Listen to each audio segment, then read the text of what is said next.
All right, here in example 5, notice our directions this time.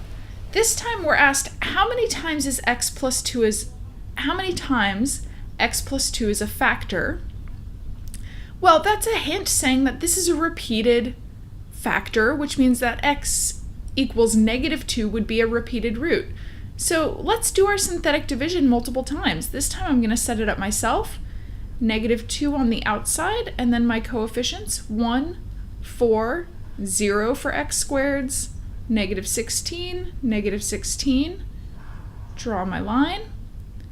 1, multiply, add, multiply, add, multiply, add, multiply, and sure enough, it was a root once, so x minus 2 is a factor at least once.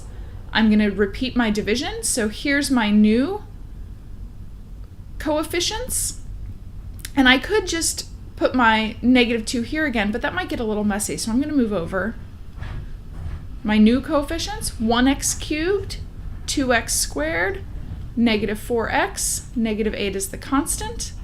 Draw my line, bring down, 1, multiply, add, multiply, add, multiply, add. Okay, so it's definitely a factor a second time. Let's see if it's a factor a third time.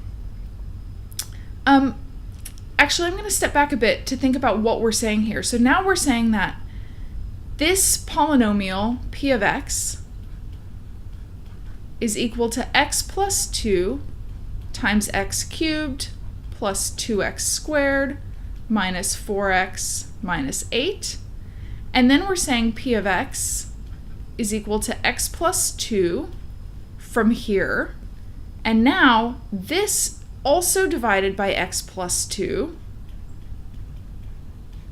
and left us with x squared plus 0x, which I can write or not write, minus 4.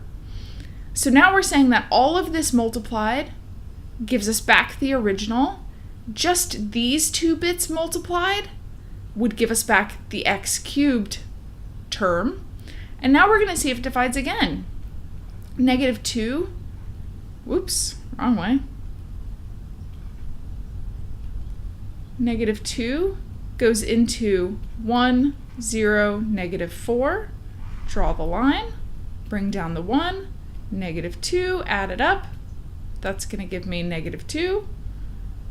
-2, multiply, +4, gives me a 0, so it goes in again. Let's try it one more time.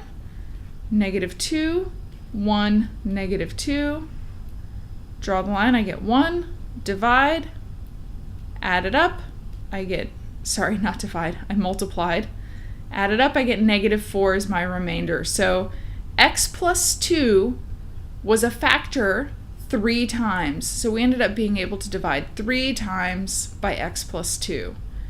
So x plus 2 is a factor of p of x 3 times. Which really means that if I wanted to write out p of x, I could say that p of x is equal to x plus 2 cubed times my last remaining one was x minus 2.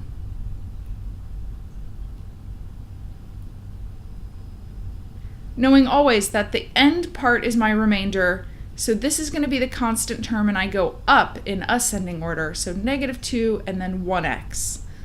-4, 0x, 1x squared, and so on and so forth.